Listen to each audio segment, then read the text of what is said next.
Lord. கர்த்தருடைய வார்த்தைக்கு நேராக கடந்து செல்வோம். வாசிக்கலாம். சங்கீதம் 118 24வது வசனம். இது கர்த்தர் உண்டு பண்ணின நாள், இதிலே களி கூர்ந்து மகிழ கடவோம். இது கர்த்தர் உண்டு பண்ணின நாள், இதிலே களி கூர்ந்து மகிழ கடவோம். அல்லேலூயா.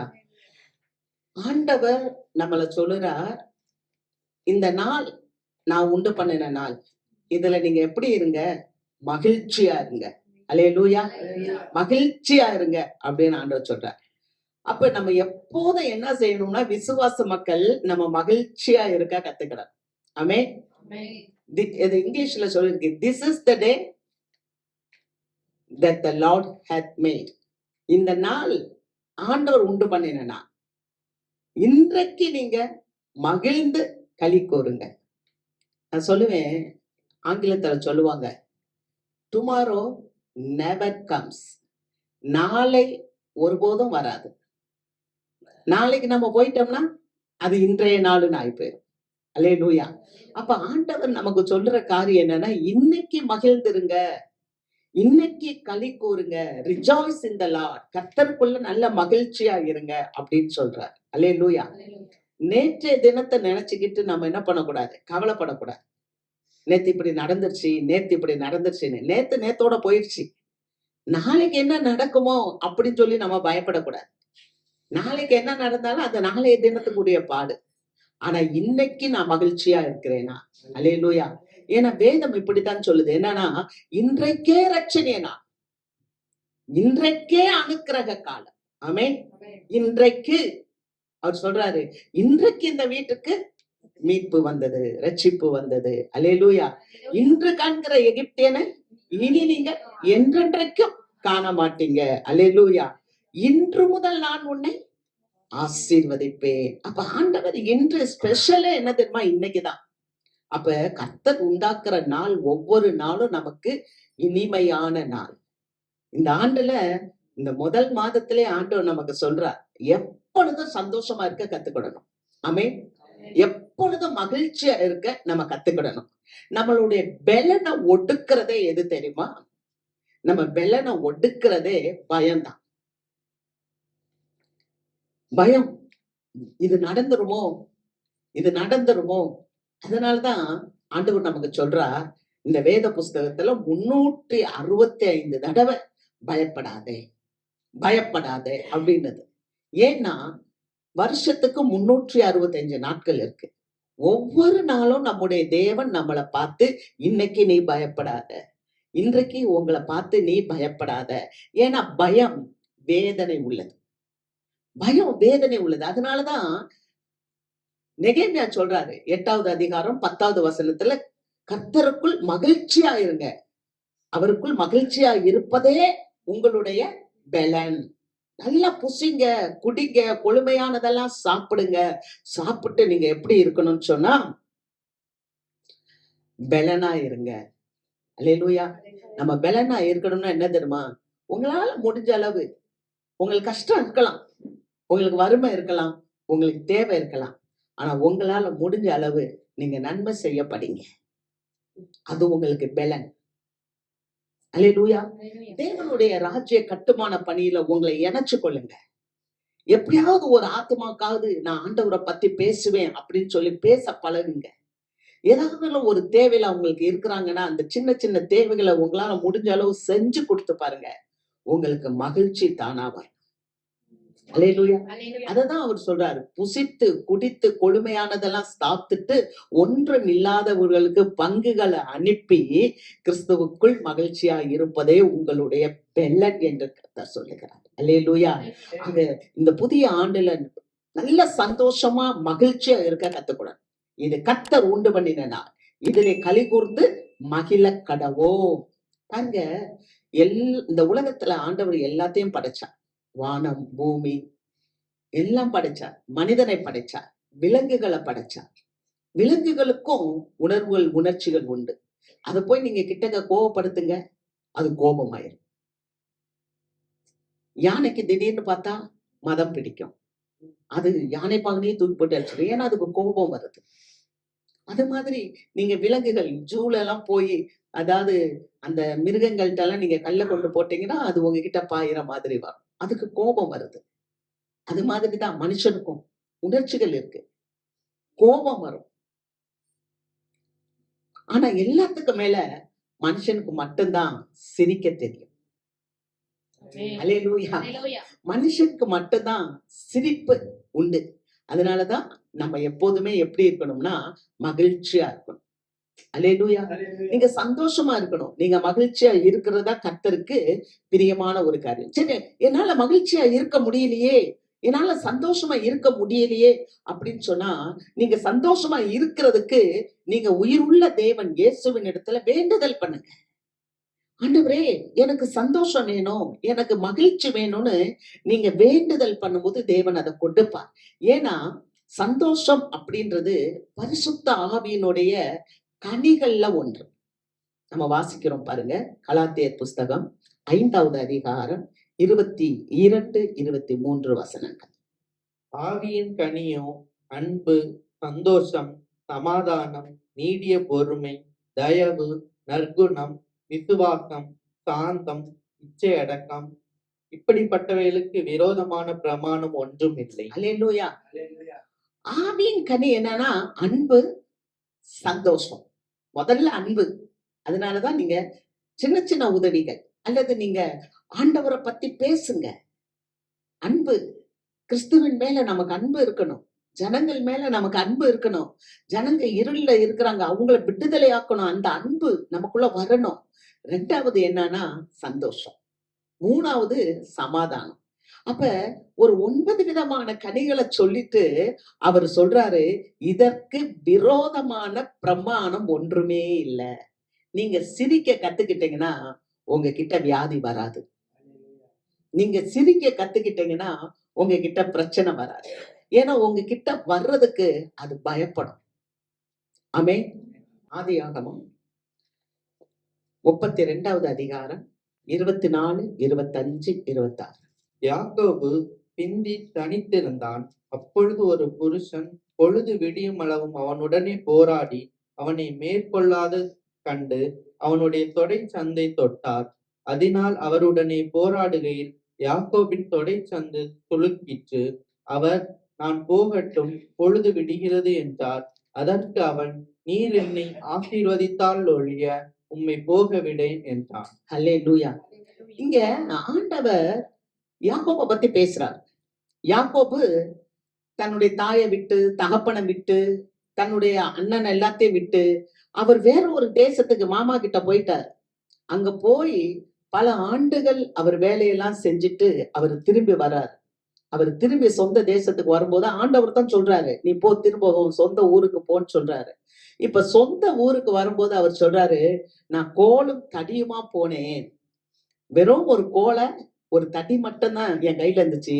ஆனா ஆண்டவரே, 2 பரிவாரங்கள் இப்ப எனக்கு கொடுத்துட்டீங்க. ஆட்டு மந்த, மாட்டு மந்த, மனைவி, மக்கள், பிள்ளை எல்லாம் கொடுத்துட்டீங்கப்பா. நீங்க தான் கொடுத்தீங்க, நான் இங்க வந்திருக்கேன். இப்ப என் சகோதரன் எனக்கு விரோதமா இருக்கான், ஏசா, அவன் என்னை மேற்கொள்ள கூடாது அப்படின்னு சொல்லி பயப்படுறான்.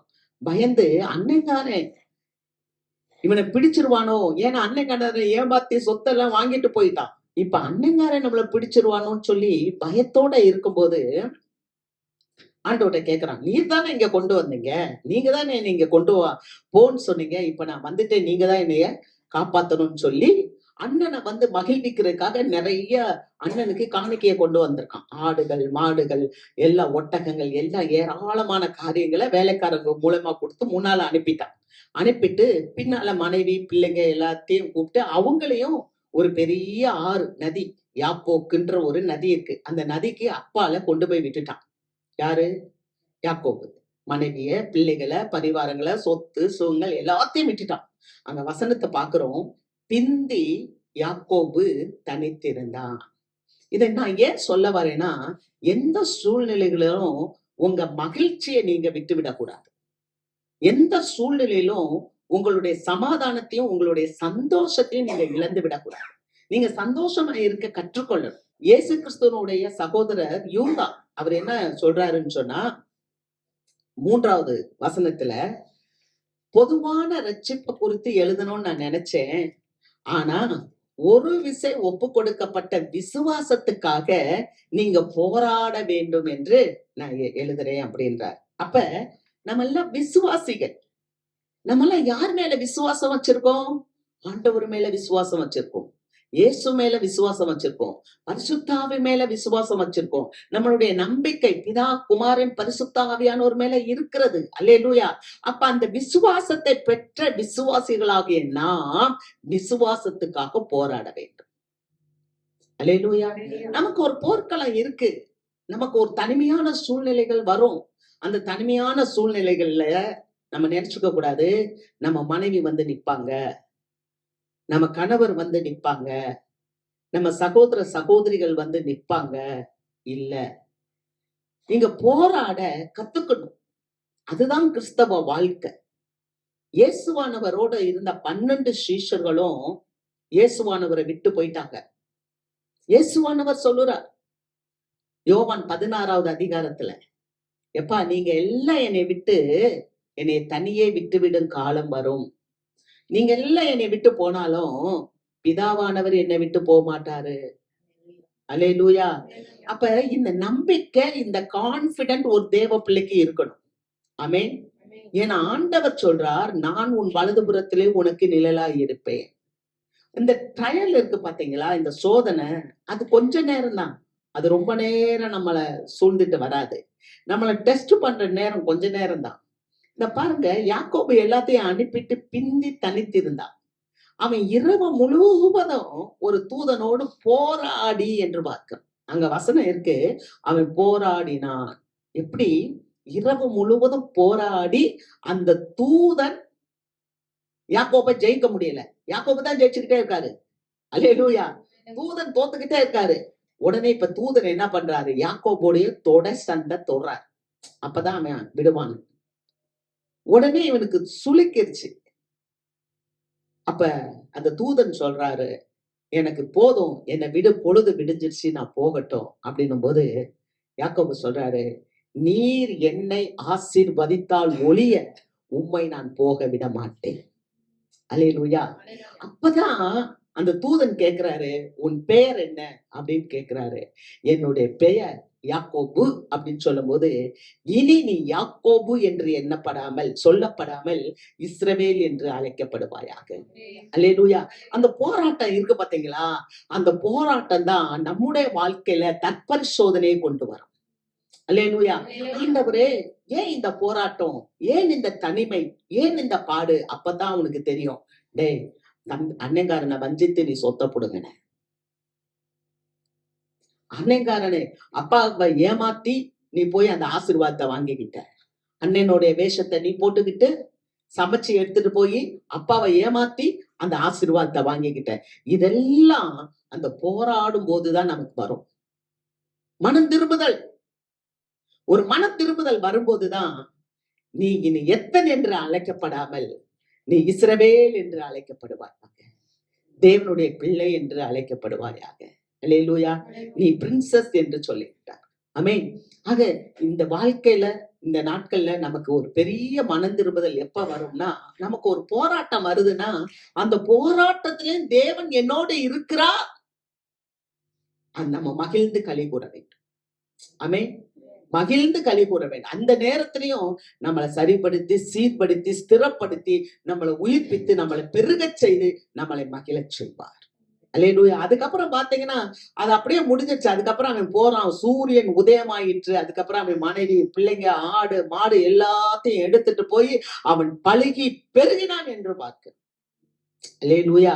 ஆக அருமையான தேவ மக்களே, நம்ம எப்போதும் என்ன செய்யணும் அப்படின்னா, பழுகி பெருகிறதுக்கு முன்னால ஒரு போராட்டம் இருக்கும். அத மகிழ்ச்சியா நீ என்ன பண்ணணும்னா, கிறிஸ்து என் கூட இருக்கிறார். பயம் வரலாம், எனக்கு விசுவாசம் இல்லையே, எனக்கு கிறிஸ்துவ மேல நம்பிக்கை இல்லையே, பயம் வரலாம். அந்த நேரத்துலதான் நம்ம நினைச்சுக்கிடணும். பாருங்க, ஒரு பையனுக்கு சந்திர ரோகி நோயின்னு சொல்லப்பட்டிருக்கு. அந்த பிசாச விரட்ட யாராலையுமே முடியல, சீஷர்களால முடியல. அப்ப இயேசு கிறிஸ்து அந்த மறுரூப மலையில இருந்து இறங்கி வர்றாரு. அந்த மனுஷனை பார்த்து கேட்கிறாரு, என்ன செய்யணும், என்ன வேணும்னு. என் மகன் ஒரு கொடிய வியாதியில அவதிப்பட்டு கொண்டு இருக்கான், அவனை காப்பாத்தணும். உன் சீஷர்கள்ட்ட சொன்னேன், ஆனா அவங்களால காப்பாத்த முடியல அப்படின்னு சொல்றாங்க. உடனே ஆண்டவர் என்ன தெரியுமா சொல்றாரு, உன் பையனை சுகமாக்க முடியும்னு நீ நம்புறியா, விசுவாசிக்கிறியா? அந்த மனுஷன் சொன்னான், ஆண்டவரே என்னுடைய அவிசுவாசம் என்னை விட்டு நீங்கும்படி செய்யும். அல்லேலூயா. இயற்கைதான், சகஜம்தான். சில நேரங்கள்ல நம்மளால ஆண்டவரை நம்ப முடியாது, நம்மளால ஆண்டவரை விசுவாசிக்க முடியாது. ஏன் தெரியுமா, நம்ம பாக்குறதெல்லாம் பிரச்சனைகளை பார்க்கிறோம். ஆனா ஒரு விசுவாசிக்கு அவிசுவாசம் வரவே கூடாது. ஏன்னா விசுவாசி ஆண்டவரை மையப்படுத்துச்சுன்னா, ஆண்டவர் தான் இந்த உலகத்துல பெரியதுன்னு நிர்ணயம் பண்ணிட்டா, அதுக்கப்புறம் அவிசுவாசம் அங்க வராது. அல்லேலூயா. ஏன்னா இயேசு கிறிஸ்துவே சொல்லுறார், மனுஷகுமாரன் வரும்போது விசுவாசத்தை காண்பாரோ. அப்ப விசுவாசிகளிடத்துல ஆண்டவர் விரும்புறதும் விசுவாசம் தான்.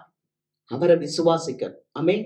கர்த்தருக்கு மகிமை. எப்பொழுது நீங்க மகிழ்ச்சியா இருக்கணும்னா ஆண்டவரை விசுவாசிங்க.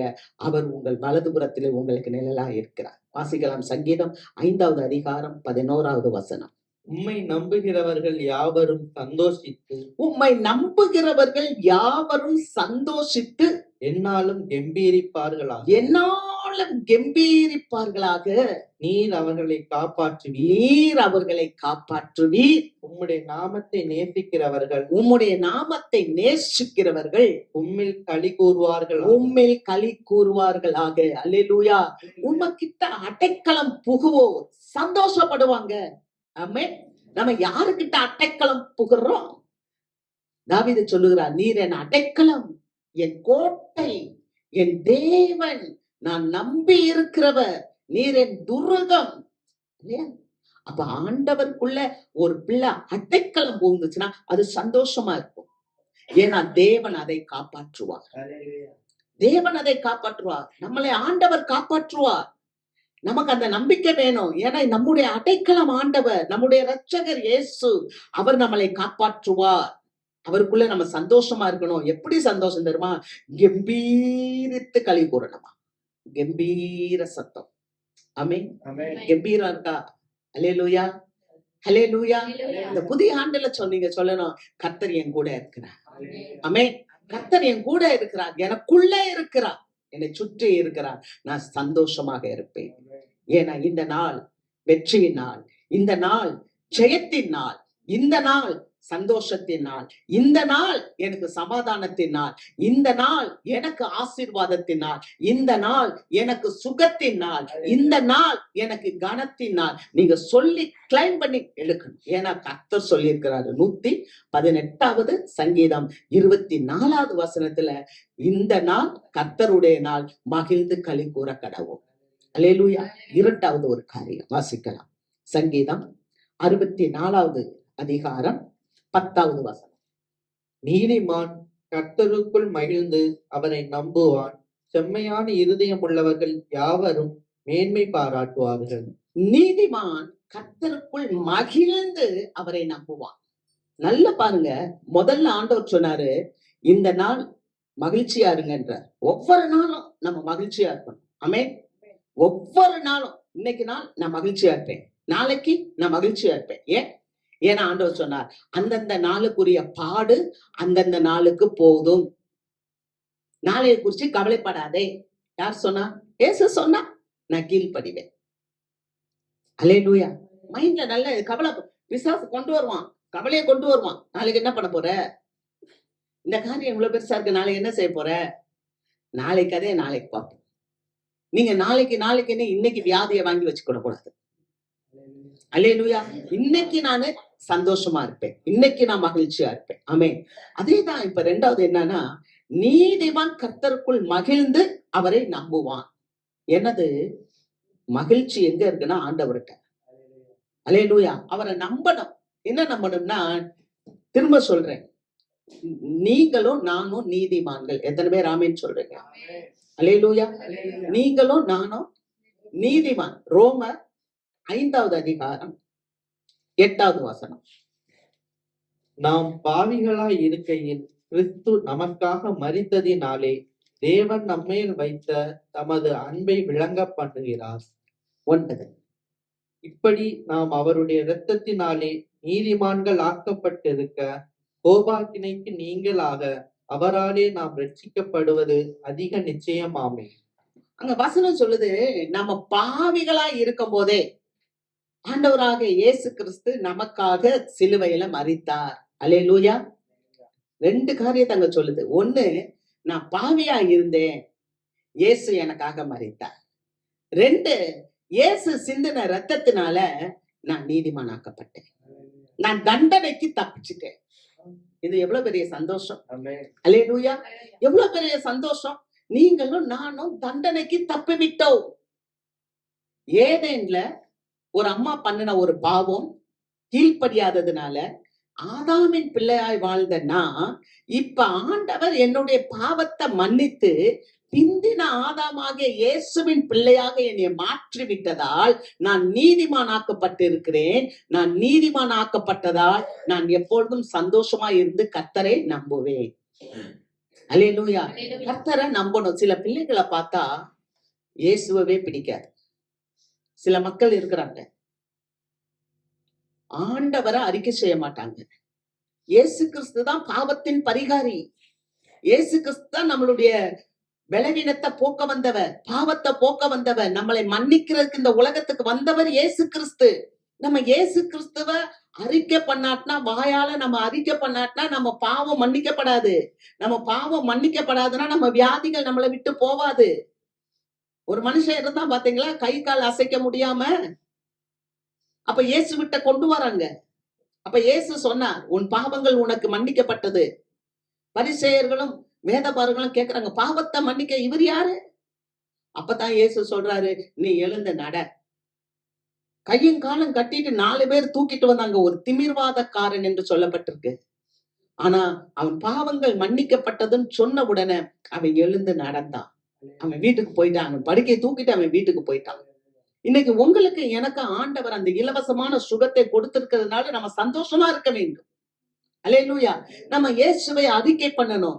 நீங்க வாசிக்கலாம் 2 யோவான் 7, 8, 9 வசனங்கள். மாம்சத்தில் வந்த இயேசு கிறிஸ்துவை அறிக்கை பண்ணாத அநேக வஞ்சகர் உலகத்திலே தோன்றி இருக்கிறார்கள். இப்படிப்பட்டவனே வஞ்சகனும் அந்தி கிறிஸ்துவுமாயிருக்கிறான். உங்கள் செய்கைகளின் பலனை இழந்து போகாமல் பூரண பலனை பெறும்படிக்கு எச்சரிக்கையாயிருங்கள். கிறிஸ்துவின் உபதேசத்திலே நிலைத்திராமல் மீறி நடக்கிற எவனும் தேவனை உடையவன் அல்ல.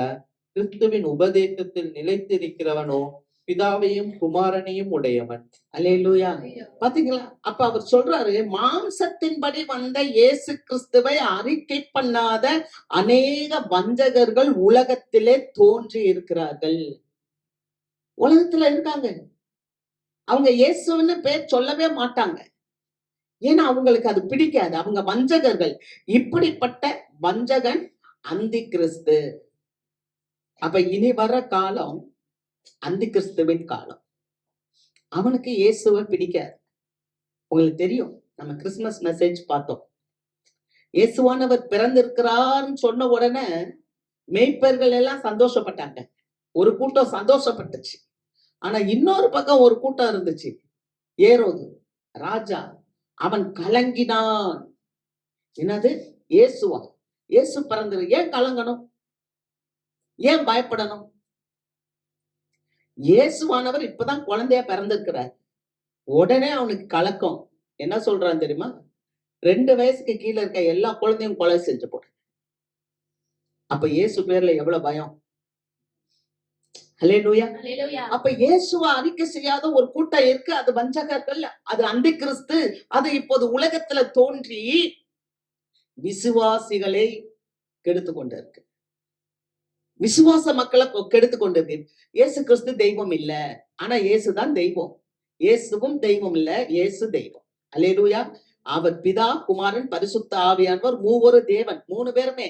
அல்லேலூயா. அப்ப குழப்புவாங்க.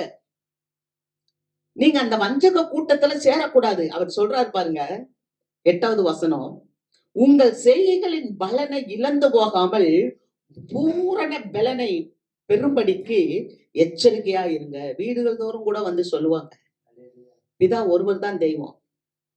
ஆனா நீ குமாரனை அறிக்கை செய்யாட்டா பிதாவை அறிக்கை செய்ய முடியாது. அல்லேலூயா. ஏன்னா பிலிப்பு கேக்குறான், ஆண்டவரே நீ எங்க போற? பிதா பிதான்றியே, பிதாவை எங்களுக்கு காமி. யோவான் 14 பிலிப்பு சொல்றாரு.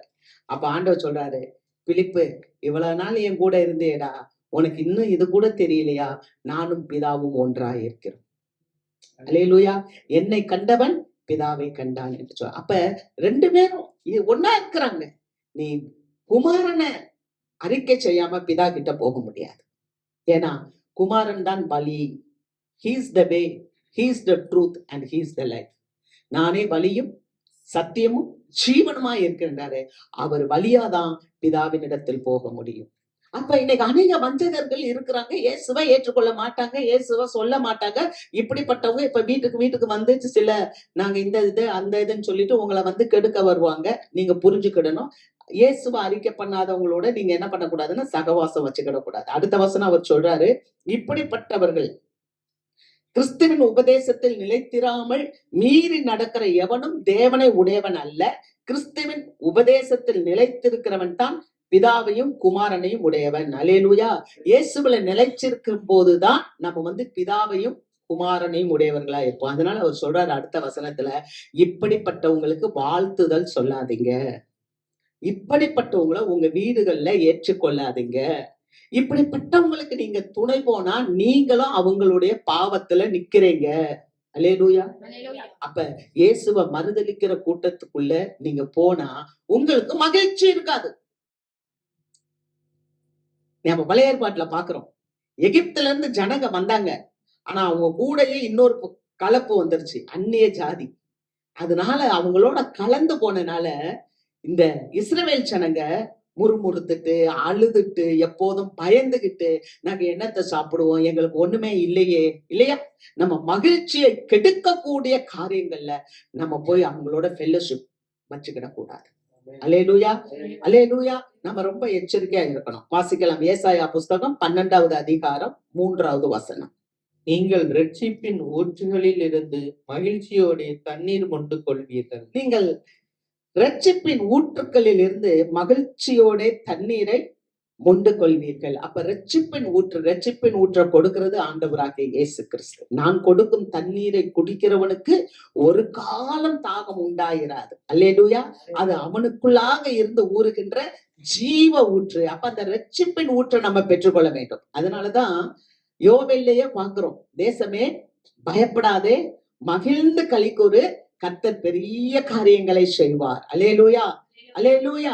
தேசமே பயப்படாதே, கர்த்தர் பெரிய காரியத்தை செய்வார், மகிழ்ந்து களிக்கூறுன்ற. நம்ம மகிழ்ச்சியா இருக்கணும். யோவேல் 2:28-29 வசனத்தை வாசிப்போம் பாருங்க.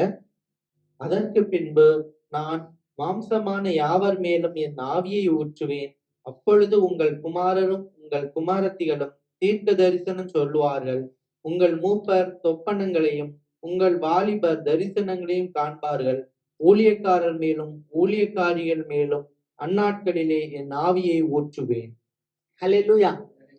அப்ப அந்த நாட்கள்ல மாம்சமான யாவர் மேலும் என் ஆவியை ஊற்றுவேன். அதுதான் தேசமே பயப்படாத, மகிழ்ந்து களிக்கூறு, கர்த்தர் பெரிய காரியத்தை செய்வார்னா என்ன பெரிய காரியம் தெரியுமா?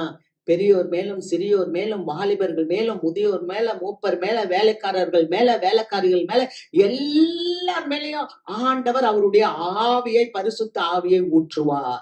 அல்லேலூயா. அதுதான் ஒரு மகிழ்ச்சி. அதைத்தான் நம்ம புதிய ஏற்பாட்டுல ஆண்டவர் செய்தார். அது செஞ்சனாலதான் பேதுரு பேசுறார். அப்போஸ்தலர் 2வது அதிகாரத்துல நம்ம படிக்கிறோம், 17-18 வசனங்கள் இதே வார்த்தையை சொல்றார், இதே வார்த்தையை சொல்றார். அப்ப அந்த பரிசுத்த ஆவி நம்ம கிட்ட வரும்போது நம்ம பெலன் அடைவோம். அல்லேலூயா. நமக்கு ஒரு மகிழ்ச்சி வரும். அல்லேலூயா.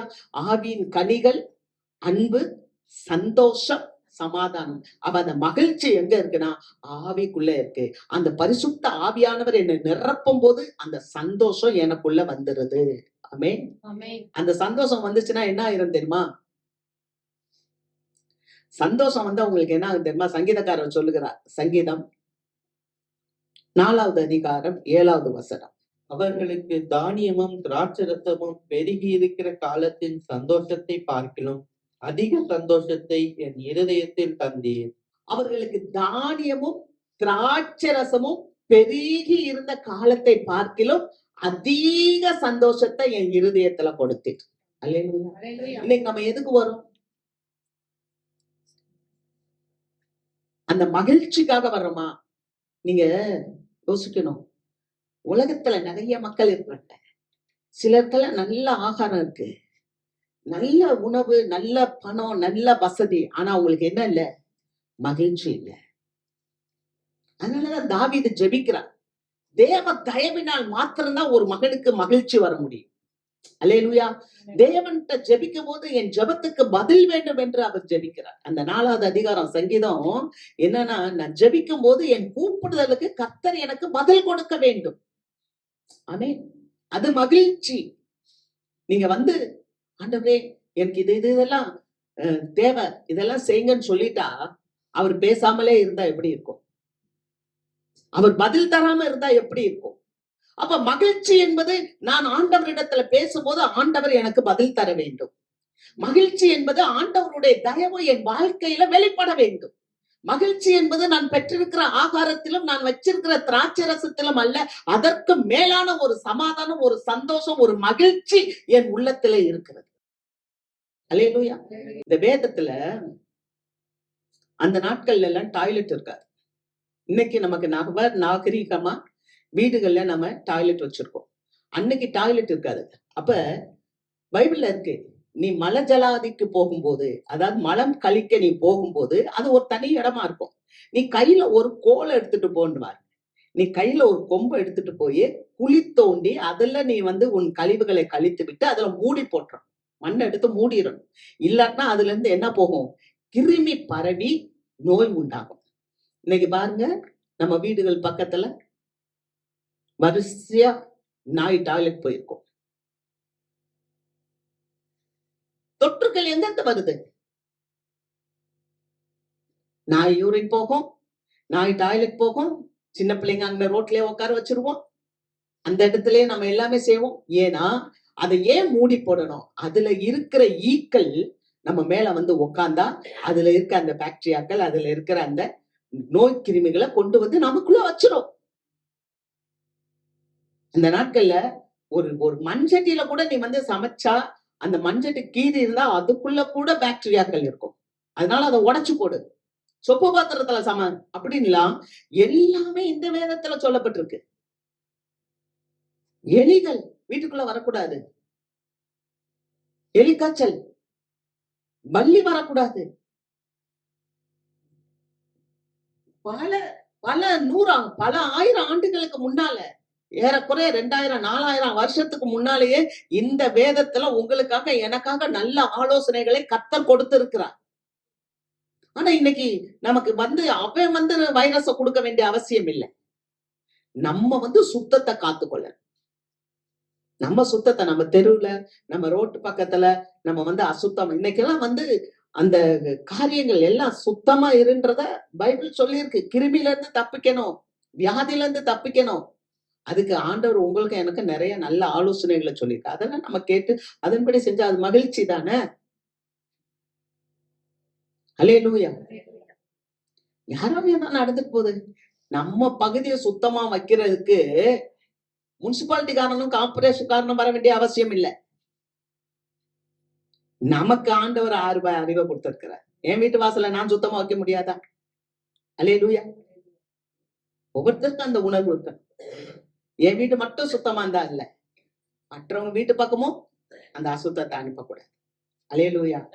அதனாலதான் ஆண்டவர் சொல்றாரு, என் பிள்ளைகளுக்கு இந்த ஞானத்தெல்லாம் நான் கொடுத்தனால உலகத்துக்கே பிரச்சனை வந்தாலும் என் பிள்ளைகளுக்கு பிரச்சனை வராது. ஏன்னா பிள்ளைங்க ஞானத்துல வளருவாங்க. அல்லேலூயா.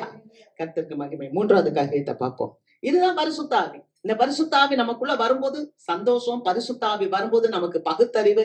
எனக்கு இது வந்துருச்சு, அது வந்துருச்சு நம்ம சொல்றதுக்கு முன்னாலேயே தேவன் நம்மளை மகிழ்ந்து களி கூற பண்ணுவார். 3வது காரியம், சங்கீதம் 97:11. நீதிமானுக்காக வெளிச்சமும் செம்மையான இருதயத்தாருக்காக மகிழ்ச்சியும் விதைக்கப்பட்டிருக்கிறது. அல்லேலூயா. முதல்ல சொன்னேன், இது கர்த்தர் உண்டு பண்ணின நாள், நீங்க மகிழ்ச்சியா இருங்க. ஒவ்வொரு நாளும் நீங்க மகிழ்ச்சியா இருங்க. 2வது, நீதிமான் கர்த்தருக்குள்ள மகிழ்ந்து அவரை நம்புவான். ஆமென். கர்த்தரை நம்பணும், இயேசுவை நம்பணும், இயேசு கொடுத்த வார்த்தைகளை நம்ம நம்பணும். ஆமென்.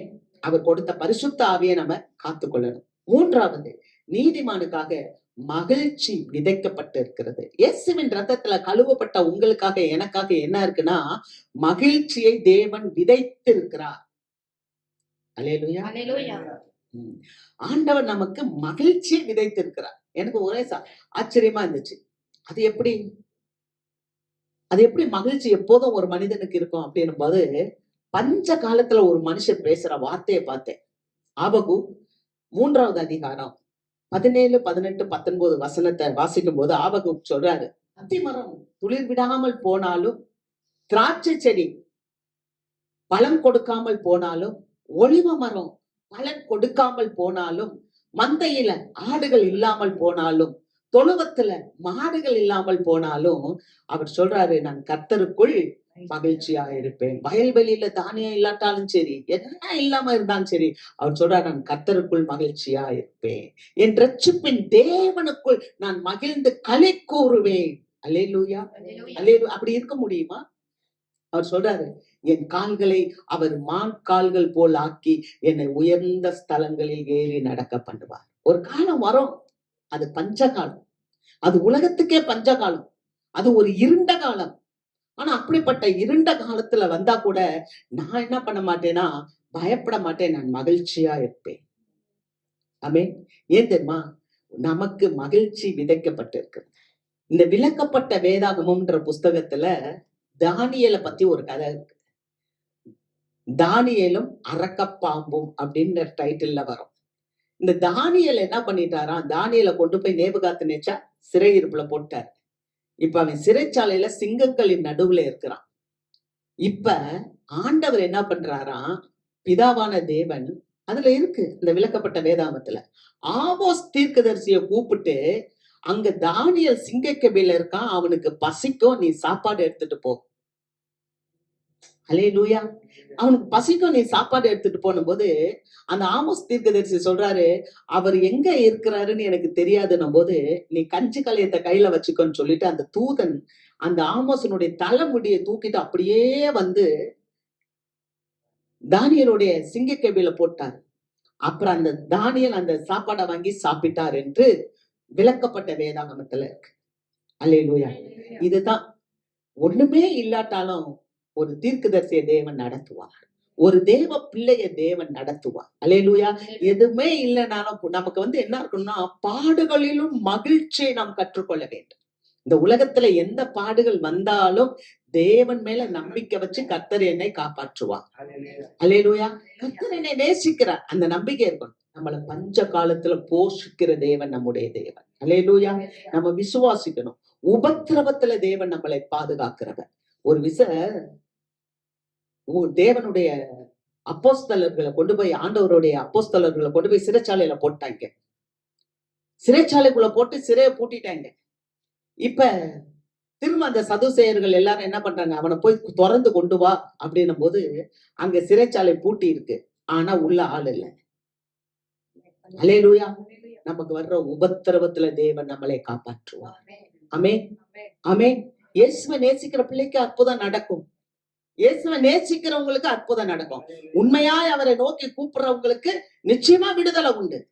அப்ப இவங்கதான் போய் பூட்டி வச்சாங்க, இப்ப இவங்கதான் போய் திறந்து பாக்குறாங்க. அவங்க 2 பேரும் இல்ல. அவங்களை எங்கன்னா மறுநாள் பார்த்தா அவங்க தேவாலயத்துல போய் அவங்க பிரசங்கம் பண்ணிட்டு இருக்காங்க.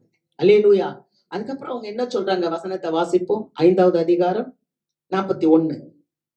அவருடைய நாமத்துக்காக தாங்கள் அவமானம் அடைவதற்கு பாத்திரராக எண்ணப்பட்டபடியினால் சந்தோஷமாய் ஆலோசனை சங்கத்தை விட்டு புறப்பட்டு போய் தினந்தோறும் தேவாலயத்திலேயும் வீடுகளிலேயும் இடைவிடாமல் உபதேசம் பண்ணி இயேசுவே கிறிஸ்துவென்று பிரசங்கித்தார்கள். அவருடைய நாமத்தினால அவமானப்பட்டதை கூட இந்த சீஷர்கள் என்ன நினைச்சாங்கன்னா, சந்தோஷமா ஏற்றுக்கிட்டாங்க. என்ன தெரியுமா, தூதன் வெளியே கொண்டாந்து விட்டுட்டான். இவங்க போய் தேவாலயத்துல பிரசங்கம் பண்றாங்க.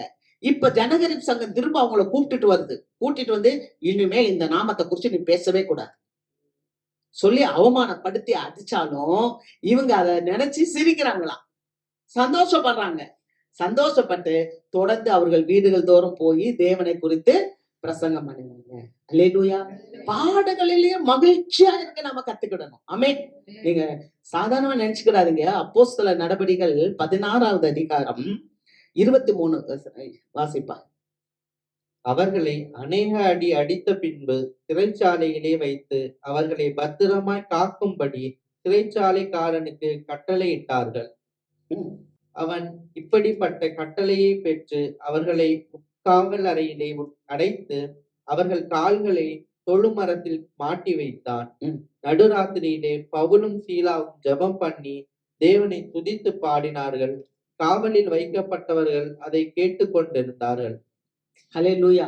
இங்க பாருங்க, பிசாச துரத்துனான், வேற ஒண்ணுமே செய்யல. ஒரு பெண்ணிட்ட இருந்த பிசாச துரத்துனதுனால அங்க உள்ளவங்க என்ன பண்ணாங்கன்னா, அந்த சீஷர்களை பிடிச்சு கொண்டாந்து பவுலையும் ஷீலாவையும் பிடிச்சிட்டு வந்து அநேக அடிகள் அடிச்சாங்க. ஆனா அப்படிப்பட்ட அந்த உபத்திரவத்துல அவங்க வந்து என்ன பண்ணல, ஒண்ணுமே சொல்லல. அநேக அடிகள் அடிச்சாங்க. அப்புறம் கொண்டு போய் சிறையில வச்சாங்க. சிறையில வச்சா நீங்க நினைச்ச மாதிரி இல்லைங்க. இன்னைக்கு மாதிரி இல்ல சிறைச்சாலை. இன்னைக்கு ஈஸியா போய் பாக்குறோம்ல, அந்த சிறை இருப்பு இல்ல. எத்தனை பேர் உங்கள பாத்தீங்கன்னு தெரியல. ஒரு 2 போன வாரம் நான் வந்து அது என்ன சிறை, அந்தமான் சிறை அனுப்பியிருந்தேன். பாத்தீங்களா? அந்த அந்தமான் சிறையில யார் இருந்தா? கப்பலோட்டிய தமிழன் இருந்தான். வாவு சிதம்பரனார் இருந்தார். நமக்கு சுதந்திரத்தை வாங்கி கொடுத்த நம்முடைய தேச பிதாக்கள்லாம் அங்க இருந்தாங்க. அவங்க எப்படி இருந்தாங்கன்றத காமிச்சிருக்கு. கீழே வந்து அந்த காலை எடுக்கவே முடியாது, அதுக்குள்ள போட்டு மாட்டிடுவாங்க. கைய ரெண்டே மேல போட்டு மாட்டிடுவாங்க. பின்னால வார் வச்சு அடிப்பாங்க. ஒன்னும் செய்ய முடியாது. கை கால்ல ஒரு புழு பூச்சி ஏறினா கூட அது தள்ளி விட முடியாது. அப்படிப்பட்ட கஷ்டம். தொழுமரத்துல சிறையிருப்புல கட்டி வச்சிருக்கும் போது பவுலும் ஷீலாவும் பாடி துதித்தார்கள். சிறையிருப்பிலும் அவர்கள் சந்தோஷமாய் மகிழ்ச்சியாய் கர்த்தரை ஆராதனை செய்தார்கள். அல்லேலூயா. பாடுகளிலும் மகிழ்ச்சி. அந்த மகிழ்ச்சி என்ன பண்ணுச்சு தெரியுமா? அங்க இருந்த எல்லாருடைய கட்டுகளை அவிழ்த்தது. அல்லேலூயா. அருமையான தேவப்பிள்ளை, எனக்கு இன்னைக்கு ஒரு சுகவீனம் பரவாயில்ல, சுகவீனமா இருந்தாலும் ஜீவன் இருக்கு. ஆண்டவரை தொழுது கொள்ள வேண்டும். ஏன்னா ஜீவன் இல்லாதவங்க, மரித்தவர்கள் தேவனை துதியார்கள் என்று வேதம் சொல்லுகிறது. மரித்தவர்களும் குழியில் இறங்குகிறவர்களும் கர்த்தரை துதிக்க மாட்டாங்க. அப்ப எனக்கு ஜீவன் இருக்கு, எனக்கு சுகம் இல்லாட்டினா என்ன, ஆண்டவருடைய சமூகத்துல போய் சுகத்தை பெற்றுக்கொண்டு வருவேன். அப்ப சிறைச்சாலையிலே ஆண்டவரை வந்து தொழுது கொண்டாங்க. இன்னொரு வசனம் வாசித்து நம்ம முடிப்போம். வறுமையில 2 கொரிந்தியர் 6வது அதிகாரம் 10வது வசனம். துக்கப்படுகிறவர்கள் எண்ணப்பட்டாலும் எப்பொழுதும் எப்போதும் சந்தோஷப்படுகிறவர்கள். அல்லேலூயா. அல்லேலூயா. நாங்க துக்கப்படுறவங்க தான், ஆனா நாங்க எப்போதும் சந்தோஷமா இருக்கோம். எங்களுக்கு துக்கங்கள் தான் ஏற்படுது. எங்களை பாக்குறவங்க, எங்க கிட்ட விசாரிக்கிறவங்க, எங்க கிட்ட வர்றவங்களால எங்களுக்கு துக்கம். ஆனால் துக்கப்படுகிறவர்கள் எனப்பட்டாலும் நாங்கள் எப்பொழுதும் சந்தோஷம் உள்ளவர்களா இருக்கிறோம். ஏன் தெரியுமா? ஏன் இத பவுல் அப்படி சொல்லுகிறார் தெரியுமா? நம்மளுடைய சந்தோஷத்துக்கு அந்நியன் உடந்தை இல்லை. அல்லேலூயா. நான் படுகிற மற்ற காரியம், இருதயத்தின் கசப்பு இருதயத்துக்கே தெரியும். அதுக்கு அந்நியன் உடந்தையாகும். அவங்க வந்துட்டாங்க, அவங்க செஞ்சுட்டாங்க, அதனாலதான் நான் இப்படி ஆயிட்டேன்னா, நம்மளுடைய இருதயம் கிறிஸ்துவுக்குள் மகிழ்ந்து இருக்க வேண்டும். அதனாலதான் அவர் சொல்ல, துக்கப்படுகிறவர்கள் எனப்பட்டாலும் நாங்கள் எப்பொழுதும் சந்தோஷப்படுகிறவர்களாகவும், தரித்திரர் எனப்பட்டாலும் அநேகரை ஐஸ்வர்யவான்களாக்குகிறவர்களாகவும், ஒன்றும் இல்லாதவர்கள் எனப்பட்டாலும் சகலத்தை உடையவர்களா எங்களை விளங்க பண்ணுகிறோம். அல்லேலூயா. யார் சொல்றா? பவுல் சொல்றாரு. சாதாரண மனுஷன் இல்ல, பல கோடிக்கு அதிபதி. ஆனா கிறிஸ்துவின் நிமித்தம் எனக்கு லாபமா இருந்தவைகள் எவைகளோ அவைகளை நான் நஷ்டம் என்று கருதுகிறேன். சொல்ல முடியுமா?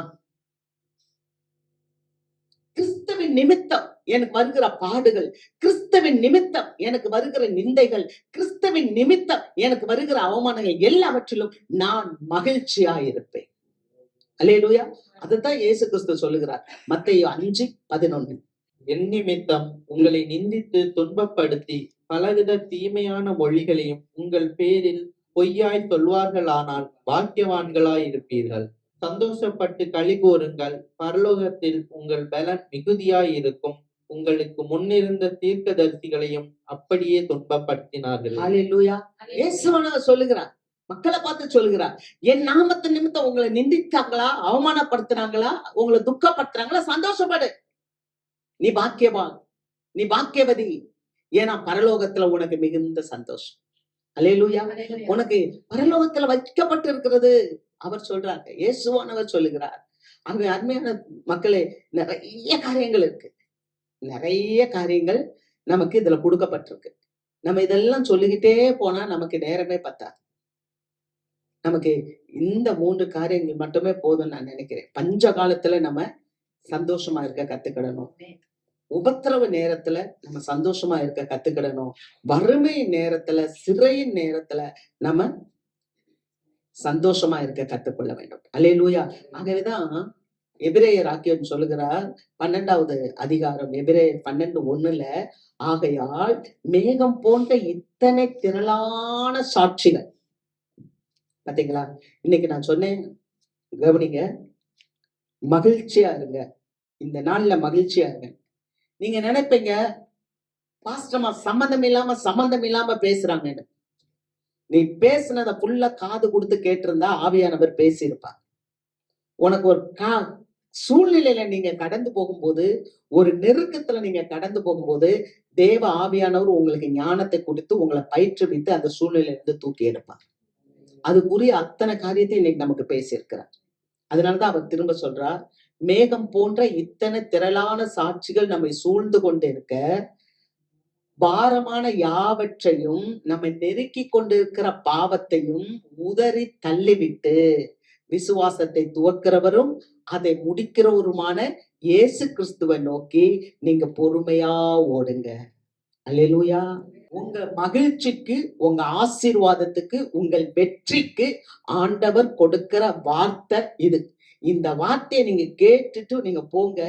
ஆண்டவர் நிச்சயமாக இதை நீங்க மெடிடேட் பண்ணிட்டே இருங்க, உங்களுக்கு விடுதலை கொடுப்பார். அல்லேலூயா. இந்த உலகத்திலேயே ஆசீர்வதிக்கப்பட்ட சந்ததி எதுனா தேவ பிள்ளைங்க தான். இந்த உலகத்திலேயே சந்தோஷமான மக்கள் யாருன்னா தேவ பிள்ளைங்க தான். அல்லேலூயா. ஆகவே கேளுங்க, கேட்டதுல நிலைத்திருங்க, நிலைத்திருந்து கனி கொடுங்க. தேவன் உங்களை வாளாக்காமல் தலையாக்குவார், உங்களை கீழாக்காமல் மேலாக்குவார். ஆமென். நாம் எழுந்திருக்கிறோம்.